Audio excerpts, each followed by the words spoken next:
আপনার সাথে ঘটনাটা কি হয়েছে যদি একটু বলতেন সংক্ষিপ্ত।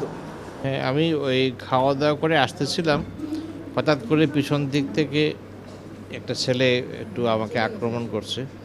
আমি তাকে পিছন ফিরে একটু ধমক দিচ্ছিলাম, তখন পাশ থেকে একজন এসে এখানে প্রচুর সম্ভবত তার হাতে এরকম একটা ছোটোখাটো ডিভাইস ছিল, এভাবে আমি প্রথমে একটু বুঝতে পারি নাই কি, পরে দেখছি যে আমার কাপড়গুলো ছিঁড়ে গেছে, একটু পরে ব্লিডিং হচ্ছে। তখন আমি বুঝতে পারলাম যে তারা আমাকে আঘাত করছে, তো চিৎকার করছে, একটা চিৎকার করে তাকে ধমক দিছি।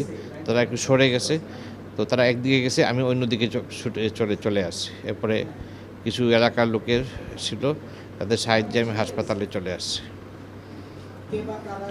না, আমি চিনি নাই এদের, এমনিতেও আগে কখনো দেখি নাই তাদেরকে, আর মাস্ক পরা ছিল, যার কারণে চেহারা আইডেন্টিফিকেশনও পসিবল না।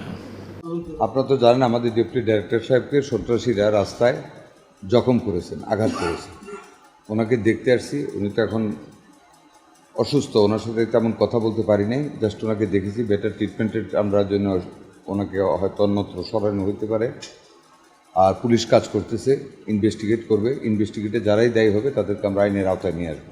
এখনও আমাদের এমন কোনো ধারণা নেই। পুলিশ ইজ ওয়ার্কিং, আমাদের পুলিশ ওয়ার্ক করতেছে, পুলিশের বিভিন্ন এজেন্সি ওয়ার্ক করতেছে। একেবারে সত্যিকারের যারা এই কাজ করেছে, যারা জড়িত সন্ত্রাসী কর্মের সাথে, আমাদের প্রিয় ডাক্তারদেরকে, সম্মানিত ব্যক্তিদেরকে যারা এরকম আঘাত করছে, তাদেরকে কোনো ক্রমে রেহাই দেওয়া হবে না।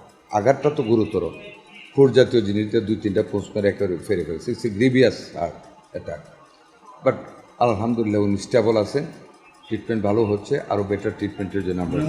উদ্দেশ্য কি হত্যা কিংবা এরকম কিছু, নাকি ছিনতাই করে কোনো চেষ্টা ছিল? আসলে এখনও আমরা কিছুই জানতে পারি না, পুলিশ তো এখনও ইনভেস্টিগেশন শুরু করতে পারে না, কাজ করতেছে, এখনও কিছু বের করতে পারে না। আমরা আসছি, আলাপ আলোচনা করতেছি, এখানে নিরাপত্তা বৃদ্ধি করার চিন্তা করতেছি, এখনও সত্যিকারভাবে কিছু বের করতে পারি না।